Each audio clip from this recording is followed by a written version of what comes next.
ئەم ئۆتۆمبیلە لەسەر ڕێگای نێوان دەربەندیخان و وارماوە لە نزیک گوندی سیارە بەهۆی لەدەستدانی کۆنتڕۆڵەوە وەرگەڕا. ئۆتۆمبیلەکە لە جۆری کراون مەلیکە بووە و 5 سەرنشینی تێدا بووە کە هەمویان ئەندامی یەک خێزان و بەهۆی ڕووداوەکەشەوە 4 کەسیان گیانی لەدەستداوە و یەکێکیان کە منداڵێکی تەمەندە ساڵان بووە بە برینداری ڕزگاری بووە. برایانی پۆلیس ئاگاداریان کردم کە ڕووداوێکی دڵتەزیان لە ڕێگەدەکەدا هەیە، بۆیە گەشتمە شوێنی حادسەکە بەداخەوە کە بینیم تەرمی 4 هاوڵاتی لەناو ئۆتۆمبیلەکەدا بوون، بۆی ڕاستەوخۆ پەیوەندیم کرد بە تیمەکانی تەندروستی و برایانی هاتشە و هێزەکانی پۆلیس و ئاسایشەوە. سوپاس بە زووترین کاتگەیشتنە شوێنی ڕووداوەکە و توانیمان لەگەڵ هاوڵاتیانی خۆشەویستە تەرمەکان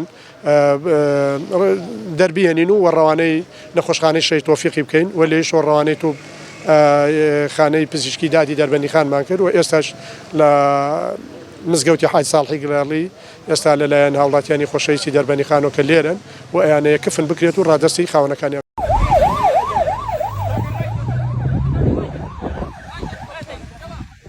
ئەو خێزانە دانیشتووی قەزای پێنجوێنن لە کاتی گەڕانەوەیان لە دەربەندیخانەوە بەرەو پێنجوێن ڕۆیشتون و تەمەنیان لە نێوان 10 ساڵ بۆ 30 ساڵیدایە و بریتین لە 2 ژن و 2 منداڵ.